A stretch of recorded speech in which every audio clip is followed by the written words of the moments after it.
नमस्कार, दर्श न्यूज में आप सभी दर्शकों का स्वागत है। मैं प्रीति दयाल आपके साथ। अब बारी शिक्षा विभाग के एसीएस के पाठक की आ गई है। क्या राजभवन के बुलावे पर के पाठक बैठक में शामिल होंगे? के पाठक के गतिविधियों पर टिकी हुई है सभी की निगाहें। जी हां, आपको याद दिला दे कि बिहार में संवैधानिक पद पर बैठे राज्यपाल राजेंद्र विश्वनाथ आर्लेकर ने 20 मार्च को बैठक बुलाई है, जिसमें के पाठक को भी शामिल होने के लिए आग्रह किया गया है, जिसको लेकर ही बड़ा सवाल उठ रहा है कि क्या के पाठक इस बैठक में शामिल होंगे या फिर नहीं। वहीं आखिर ये सवाल क्यों उठ रहे हैं, उसके बारे में भी हम आपको विस्तार रूप से बता देते हैं। दरअसल पिछले कुछ दिनों की गतिविधियों पर नजर डालें तो राजभवन और शिक्षा विभाग के बीच खूब तनातनी देखने के लिए मिली। दोनों के बीच छिड़ा विवाद तो थमने का नाम ही नहीं ले रहा था। साफ तौर पर पिछले दिनों देखा गया कि एसीएस के पाठक वीसी, प्रो वीसी और विश्वविद्यालय के अन्य पदाधिकारियों की लगातार बैठकें बुलाते रहे हैं, लेकिन राजभवन उनकी बैठकों में शामिल होने से विश्वविद्यालय के अधिकारियों को मना करता रहा है। के पाठक की बुलाई 3 बैठकों में कोई नहीं पहुंचा, लेकिन इसके बावजूद के पाठक ने हार नहीं मानी। फिर उन्होंने चौथी बैठक बुलाई ली। इस बैठक में भी शायद ही कोई शामिल हो, इसलिए कि राज्यपाल ने विश्वविद्यालय अधिकारियों को के पाठक की बुलाई किसी बैठक में जाने से मना कर दिया है। नाराज होकर अपर मुख्य सचिव ने दूसरी बार इन अधिकारियों के वेतन पर रोक लगा दी है। एक बार तो पाठक ने विश्वविद्यालयों के बैंक खातों के संचालन पर भी रोक लगा दी थी। एफआईआर तक का आदेश दे दिया था, हालांकि बाद में उसे वापस ले लिया गया।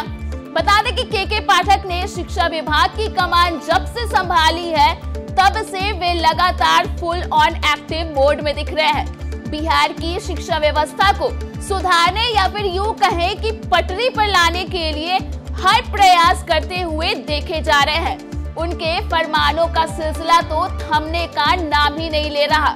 कई बार वे खुद ही स्कूलों का निरीक्षण करते हुए देखे जाते हैं। ऐसे में के पाठक विश्वविद्यालयों में भी शिक्षा व्यवस्था को सुदृढ़ करने की ठान ली है। विश्वविद्यालयों के छात्रों की ओर से यह शिकायत आ रही थी कि समय पर परीक्षाएं नहीं होती है, इससे छात्रों को भारी परेशानी का सामना करना पड़ता है। प्रतियोगी परीक्षाओं को पास करने, नौकरी के लिए भी चयनित होकर भी छात्र परीक्षा फल समय पर नहीं मिलने के कारण अवसर से वंचित हो जाते हैं। समय पर परीक्षाएं हो और परिणाम जारी हो जाए, इसी संदर्भ में के पाठक विश्वविद्यालयों के वीसी, प्रो वीसी और परीक्षा नियंत्रकों के साथ बैठक करना चाहते हैं। वे इसके लिए कैलेंडर बनाना चाहते हैं ताकि सब कुछ समय पर सुनिश्चित किया जा सके। लेकिन इधर राजभवन का कहना है कि विश्वविद्यालय अधिनियम के मुताबिक विश्वविद्यालयों के अधिकारियों की बैठक बुलाने का अधिकार सिर्फ और सिर्फ राज्यपाल को है। संवैधानिक प्रमुख होने के नाते राज्यपाल विश्वविद्यालयों के कुलाधिपति होते हैं। प्रशासनिक महकमे का कोई अधिकारी इनकी बैठक नहीं बुला सकता। ऐसे में राजभवन वीसी और अन्य विश्वविद्यालय के अधिकारियों को बैठक में जाने से मना करता है। अपर मुख्य सचिव ने 3 बार बैठक बुलाई, लेकिन राज्यपाल की मनाही के बाद बैठक में कोई शामिल नहीं हुआ।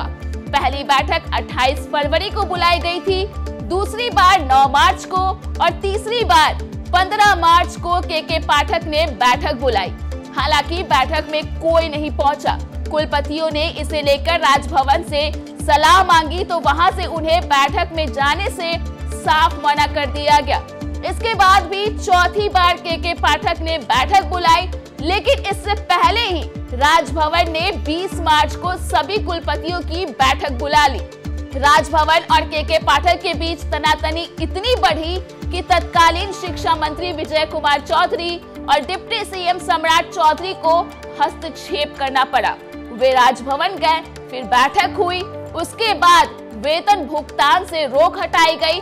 अब तो कुलाधिपति होने के नाते राज्यपाल ने ही 20 मार्च को बैठक बुला ली है।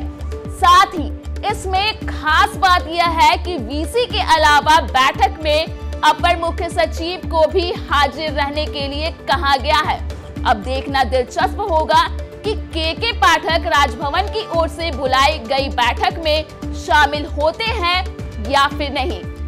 दरअसल राजभवन विश्वविद्यालय अधिनियम के तहत विश्वविद्यालयों के कार्यों में दूसरे किसी की दखल नहीं चाहता है। के पाठक प्रशासनिक अधिकारी के नाते बैठक बुलाना अपना अधिकार मानते हैं। वहीं इस बैठक को लेकर उम्मीद जताई जा रही है कि बैठक में समस्या का कोई समाधान निकल आए। इधर राजभवन और शिक्षा विभाग के बीच तनातनी को देखते हुए अब हर किसी की निगाहें 20 मार्च को होने वाली बैठक पर टिकी हुई है। तो फिलहाल के लिए इस खबर में इतना ही। अगर आपने अभी तक हमारे YouTube चैनल को सब्सक्राइब नहीं किया है तो इसे जल्द सब्सक्राइब कर दें। इसके साथ ही अगर ये वीडियो फेसबुक के माध्यम से देख रहे हैं तो पेज को लाइक करना ना भूलें।